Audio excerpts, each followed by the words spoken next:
Ash card ಇದರ ಬೋಳ್ ಹುಳಿ ಮಾಡೋಕ್ಕೆ ನೋಡಿ ಇಷ್ಟು ಮೇಯ್ನಾಗಿ ಕುಂಬಳಕಾಯಿ ಸಿಪ್ಪೆ ತೆಗೆದುಬಿಟ್ಟು ದೊಡ್ಡ ದೊಡ್ಡ ಹೋಳಾಗಿ ಹೆಚ್ಚಿಟ್ಕೊಂಡಿದ್ದೀನಿ. ಇವಾಗ ಇದಕ್ಕೆ ಸಾಂಬಾರು ಹುಡಿಬೇಕು. ಹಾಗೆಯೇ ಹುಣಸೆ ಹಣ್ಣು, ಬೆಲ್ಲ, ಕರಿಬೇವು ಒಗ್ಗರಣೆಗಿದು, ಹಳದಿ, ಅರಸಿನ, ಇಂಗು ಇವು ಮೇಯ್ನ್ ಐಟಮ್ಸ್. ಹಾಗೆ ಉಪ್ಪು ಬೇಕು. ಇನ್ನು ಒಗ್ಗರಣೆದೆಲ್ಲ ಹಾಕ್ತಾನೆ ಹೇಳ್ತೀನಿ.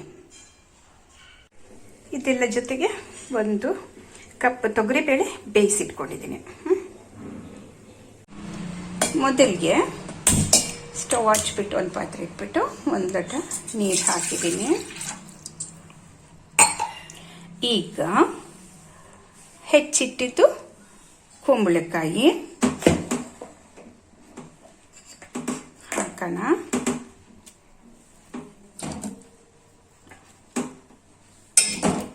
ಇದು ನೀವು ಕುಕ್ಕರಲ್ಲಾದರೂ ಒಂದು ಸ್ವಲ್ಪ ಬೇಯಿಸ್ಕೋಬಹುದು. ಹೀಗೆ ಬೇಯಿಸಿದ್ರೆ ಇನ್ನೂ ಟೇಸ್ಟಿ ಆಗಿರುತ್ತೆ. ಈಗ ಇದಕ್ಕೆ ಸ್ವಲ್ಪ ಅರಸಿನ ಹಾಕಿದ್ದೀನಿ. ಹೀಗೆ ಸ್ವಲ್ಪ ನೀರಿದೆ, ಎಲ್ಲ ಹಾಕಿ ಮುಚ್ಚಿಟ್ಬಿಡೋಣ. ಮೀಡಿಯಮಲ್ಲಿ ಚೆನ್ನಾಗಿ ಬೇಯಲಿ ಇದು.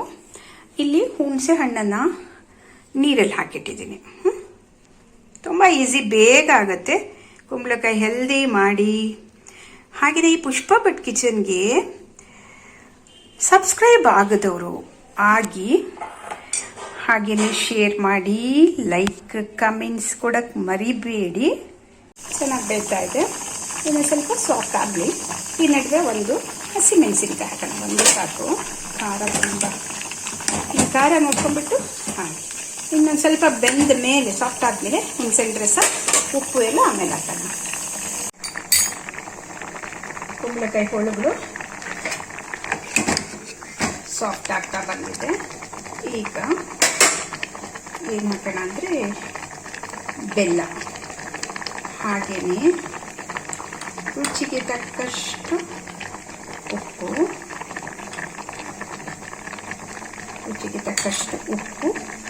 ಹಾಗೆಯೇ ಹುಣಸೆಹಣ್ಣಿದು ರಸ, ಹುಣಸೆಹಣ್ಣು ರಸ ಇಷ್ಟು ಹಾಕ್ಬಿಟ್ಟು ಇನ್ನೂ ಒಂದು ಕುದಿಲಿ.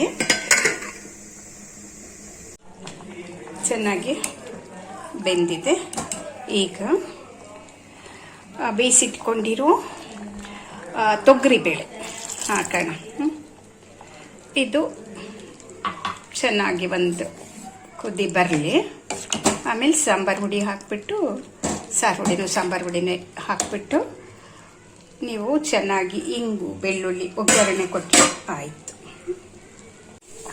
ಈಗ ಸಾಂಬಾರು ಪುಡಿ ಒಂದು ಹಾಕೋಣ. ಘಮ ಘಮ ಅಂತಿದೆ. ಸ್ವಲ್ಪ ಸಾಂಬಾರು ಪುಡಿ ಸಾಕು. ಇಷ್ಟು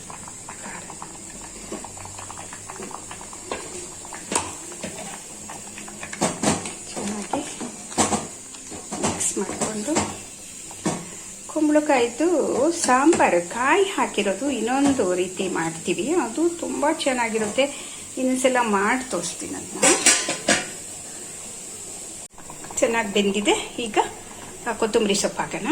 ಸಣ್ಣ ಕಟ್ ಮಾಡಿದ ಕೊತ್ತಂಬರಿ ಸೊಪ್ಪು ಹಾಕಿ 2 ನಿಮಿಷದ ಮೇಲೆ ಇಳಿಸ್ಬಿಟ್ಟು ಒಗ್ಗರಣೆ ಕೊಡೋಣ. ಅಲ್ಲಿಗೆ ಬೆಳ್ಳುಳ್ಳಿ ರೆಡಿ ಆಯಿತು. ಅನ್ನದ ಜೊತೆ ತುಪ್ಪ ಹಾಕ್ಬಿಟ್ಬಿಟ್ಟು ಬಿಸಿ ಬಿಸಿ ಅನ್ನದ ಜೊತೆ ತಿನ್ನೋಕ್ಕೆ ತುಂಬ ಟೇಸ್ಟಿ ಆಗಿರುತ್ತೆ. ಮಾಡಿ ನೋಡಿ. ಹುಳಿ, ಬೆಲ್ಲ, ಖಾರ ಎಲ್ಲ ಸೇರಿಬಿಟ್ಟು ಕುಂಬಳಕಾಯ್ದು ಒಂಥರ ಟೇಸ್ಟ್ ಚೆನ್ನಾಗಿರುತ್ತೆ.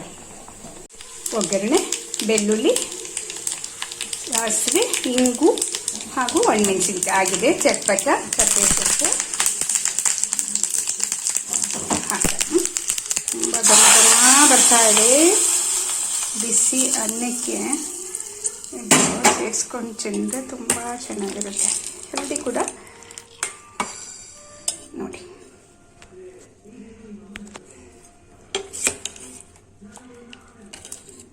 ಘಮ ಘಮಿಸುವ ಕುಂಬಳಕಾಯಿ, ಬೋದು ಕುಂಬಳಕಾಯಿ ಬೆಳ್ಳುಳ್ಳಿ ರೆಡಿಯಾಗಿದೆ.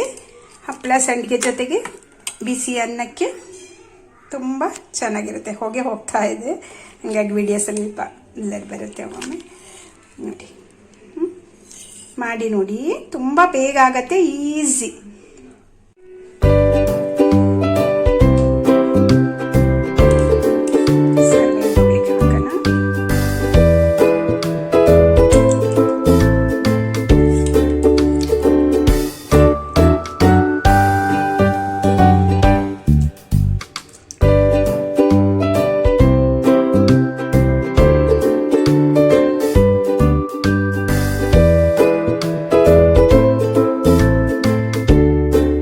ನೋಡಿದ್ರಲ್ಲ ಎಷ್ಟು ಈಸಿಯಾಗಿ ಬೂದ್ಗುಂಬಳಕಾಯಿ ಆಶ್ ಕಾರ್ಡ್ ಬೋಳುಳ್ಳಿ ಮಾಡಿದ್ವಿ ಅಂತ. ಇನ್ನೊಂದ್ಸಲ ಕಾಯಿ ಹಾಕಿ ಸಾಂಬಾರು ಮಾಡ್ತೀನಿ, ಅದು ಇನ್ನೂ ಚೆನ್ನಾಗಿರುತ್ತೆ, ತುಂಬ ಘಮ ಘಮ ಅಂತಿರುತ್ತೆ, ಊಟಕ್ಕೂ ಸಕ್ಕತ್ತಾಗಿರುತ್ತೆ. ಹೆಲ್ದಿ ಕುಂಬಳಕಾಯಿ. ಯಾರೇ ಆದರೂ ಆಯುರ್ವೇದದವರು ಎಲ್ಲರೂ ಫುಡ್ ಸ್ಪೆಷಲಿಸ್ಟ್ಗಳು ಎಲ್ಲರೂ ಕುಂಬಳಕಾಯಿನ ತಗೊಳ್ಳಿ ಅಂತ ಹೇಳ್ತಾರೆ, ತುಂಬ ಒಳ್ಳೆಯದು ಅಂತ. ಆ ತರಕಾರಿ ಬೇಡ ಈ ತರಕಾರಿ ಬೇಡ ಅಂತ ಹೇಳಿಬಿಡಿ, ಚೆನ್ನಾಗಿ ಮಾಡಿ, ಚೆನ್ನಾಗಿ ತಿನ್ನಿ, ಆರೋಗ್ಯವಾಗಿರಿ. ನೆಕ್ಸ್ಟ್ ವಿಡಿಯೋದೊಂದಿಗೆ ಭೇಟಿ ಆಗ್ತೀನಿ.